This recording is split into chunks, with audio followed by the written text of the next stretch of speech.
आता बुलेटिनच्या सुरुवातीला एक महत्त्वाची बातमी समोर आलेली आहे। 60 लाख लाडक्या बहिणी योजनेतून बाद होणार का असा प्रश्न आता उपस्थित केला जातोय। केवायसी नसल्याने लाभ लाटणाऱ्यांवर कारवाई होणार असल्याची माहिती समोर येते। तर मुख्यमंत्री महत्त्वाची बातमी आपण बुलेटिनच्या सुरुवातीलाच पाहणार आहोत।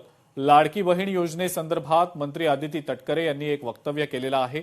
योजना निवडणुकीसाठी नाही तर महिलांच्या प्रत्यक्ष लाभासाठी आहे। योजनेचं श्रेय घेण्यापेक्षा योजनेचा लाभ होणं महत्त्वाचं आहे असं वक्तव्य। बहिणीच्या संदर्भात ज्या काही बातम्या सातत्याने समोर येत आहेत तर लाडक्या बहिणीला जानेवारी, नोव्हेंबर आणि डिसेंबर असे 3 महिन्याचे एकत्रित 4,500 रुपये जमा झालेले आहेत। बऱ्याच ठिकाणी काही ठिकाणी 3,000 रुपये जमा झालेले आहेत तर काही ठिकाणी 1,500 रुपये जमा झालेले आहेत आणि काही ठिकाणी काहीच जमा झालेलं नाही। ई केवायसीचा सुद्धा मोठ्या प्रमाणात गोंधळ सुरू आहे आणि या संदर्भात सरकारकडून दिलं गेलेलं स्पष्टीकरण सातत्यानं या बाबतीत येणाऱ्या बातम्या आणि या सगळ्यांचा गोंधळ आता निर्माण झालेला आहे। नेमकी काय परिस्थिती आहे राज्यातील या लाडक्या बहिणीच्या संदर्भात? सरकारने लाडक्या बहिणींना फसवलेलं आहे का की सरकारकडून लाडकी बहीण योजना ही कायमस्वरूपी बंद करण्यात येणार आहे का किंवा सरकारचं हे काही षडयंत्र आहे का? माध्यमांना हाताशी धरून सरकार काही गोरगरिबांना, लाडक्या बहिणींना, गावखेड्यातील अशिक्षित अडाणी महिलांना फसवतं आहे का? याबाबतची सर्व माहिती आपण पुढच्या 2 मिनिटांमध्ये घेणार आहोत। मित्रांनो, लाडकी बहीण योजना जी काय आहे तर सरकारची ही एक स्वार्थी योजना आहे की सरकारकडून आदिती तटकरे वारंवार सांगत जरी असल्या की आमच्या बहिणींना, भगिनींना या योजनेमुळे प्रत्यक्ष फायदा झाला, त्यांच्या हातात पैसा खेळायला लागला, त्यांचं असं झालं तसं झालं, हे सरकारकडून दावे केले जात असताना हे सगळे दावे खोटे आहेत।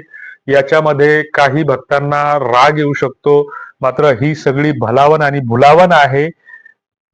एकीकडे सरकारने रोजगार हमी योजना बंद केलेली आहे, मजुरांच्या हाताला काम नाही आणि अशातच लाडक्या बहिणींनी या योजनेमुळे सगळ्यात जास्त आमच्या महिला वर्गांचे हाल झालेले आहेत। तर ऑगस्ट 2024 मध्ये ज्यावेळेस पहिला टप्पा जमा झाला तर त्यावेळेस विनाकारण गरज नसताना चालू खाती ही बंद करण्यात आली, होल्ड, ड्रॉरमॅट आणि स्टॉप ठेवण्यात आली आणि त्याच्यासाठी केवायसी साठी या सगळ्या महिलांना रांगा लावायला भाग पाडलं।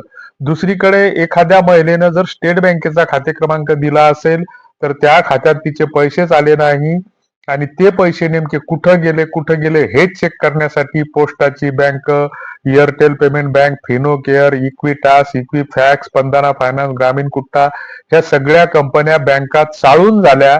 गरज नसताना त्या ठिकाणी सुद्धा केवायसी केल्या गेल्या आणि याच्यामध्ये बऱ्याच 50% पेक्षा जास्त महिलांची एनर्जी वाया गेली, 15-15 दिवस वाया गेले। त्यावेळेस निंदाचा हंगाम शेतीचा सुरू होता आणि घरात आर्द्रतेचं प्रमाण जास्त असल्यामुळे ज्या काही कुरुड्या, खारुड्या, वाळवणं, डाळी, साळी, लोणचं याला बुरा आला, जाळं झालं आणि या 1,500 रुपयासाठी फार मोठं नुकसान या लाडक्या बहिणीचं त्यावेळेस झालं। त्याच्यानंतर वारंवार सातत्यानं एखाद्या बँकेत डीबीटी सुरू असताना, स्टेट बँकेकडे डीबीटी सुरू असताना अचानक पैसे ते एअरटेल पेमेंट बँकेकडे किंवा पोस्ट पेमेंट बँकेकडे किंवा गरज नसताना बऱ्याच महिलांना एका बँकेचं खातं असताना त्याला आधार लिंक असताना खाजगी बँकांमध्ये सुद्धा बऱ्याचदा पैसे गेले आणि विनाकारण या महिलांनी 200-200, 400-400 रुपये घालून विनाकारण खाते काढले गेले। आधीच जनधन योजनेअंतर्गत त्याच्यानंतर वित्तीय समावेशन कार्यक्रमाअंतर्गत 2010 पासून राशनच्या सबसिडीसाठीच वेगळे 2013 मध्ये अशी वेगवेगळ्या प्रकारची खाती काढली असताना भरमसाठ डोईजड खाती या महिलांची झालेली आहेत आणि त्या खात्यातून मिनिमम बॅलन्स चार्जेस म्हणजे मायनस मध्ये सगळी खाती चाललेली आहेत आणि अशा स्थितीमध्ये भीक नको पण कुत्रावर अशी स्थिती झालेली आहे। आणि अशा स्थितीमध्ये पुन्हा आता नोव्हेंबर पासून म्हणजे 18 सप्टेंबरला आधी सरकारकडून घोषणा करण्यात आली की ई केवायसी करा। ई केवायसी करून सरकारला काही साध्य करायचं नव्हतं। 15,000 पुरुषांच्या खात्याला जे काही पैसे गेलेले आहेत तर ती सरकारची चूक आहे, कुठल्याही लाभार्थ्याची चूक नाही। कारण आम्ही सगळेजण मोबाईल वापरत असताना मोबाईलमध्ये 1760 ऍप्लिकेशन आहेत आणि त्या ऍप्लिकेशनच्या माध्यमातून साधी जरी आपण एखाद्या स्पेलिंगची जरी चूक केली तर ते ऍप्लिकेशन स्वीकारत नाही, वेगवेगळ्या बँकांचे सॉफ्टवेअर स्वीकारत नाहीत, जेंडर जरी आपण चुकीचं हे केलं तर ते स्वीकारत नाही।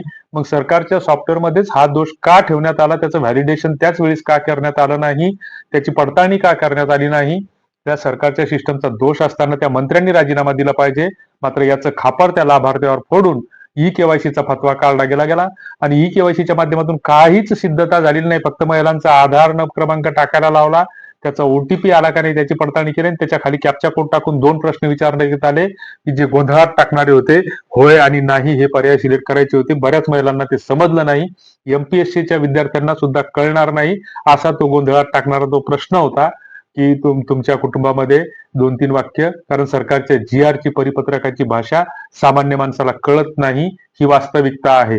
सरकार सांगतं की तुम्ही पीक पाहणीची नोंदणी करा शेतात जाऊन आणि ते सर्व्हरच चालत नाही, गोल गोल चक्र फिरता आणि तिकडे बैल खुट्याला बांधलेले असतात. ही वास्तविकता आहे, ही परिस्थिती आहे. आणि अशा स्थितीमध्ये लाडक्या बहिणीला नोव्हेंबरचाही हप्ता मिळाला नाही, डिसेंबरचाही मिळाला नाही. तो 4 डिसेंबर पासून सुरू होईल असं सुरुवातीला सांगितलं. त्याच्यानंतर 21 डिसेंबरचं कारण सांगण्यात आलं की निवडणुका आहेत. त्याच्यानंतर 31 डिसेंबरला पैसे जमा व्हायला सुरुवात झाली. 13 जानेवारीला संक्रांतीच्या दिवशी पैसे जमा होतील असं सरकारकडून सांगण्यात आलं. मात्र 13 जानेवारीला जवळपास 80% महिलांच्या खात्याला पैसे जमा नाही झाले. फक्त 10-20% महिलांच्याच खात्याला जमा झाले. ज्यांना भेटले त्यांचं भलं. बाकीचे मग वेगवेगळ्या देवाला साकडं घालत आहेत, कारण सरकारला साकडं घालून काही फायदा होणार नाही. आणि मग अशा स्थितीमध्ये ही सगळी कुचंबाना सुरू आहे. भंडाऱ्यामध्ये काल परवा महिला रस्त्यावर उतरल्या, आता हिंगोलीमध्ये रस्त्यावर महिला उतरल्या, उद्या वाशिम मध्ये सुद्धा महिला रस्त्यावर उतरतील, वेगवेगळ्या जिल्ह्यामध्ये रस्त्यावर महिला उतरतील. सरकारचं काही याच्यातून आडणार नाही.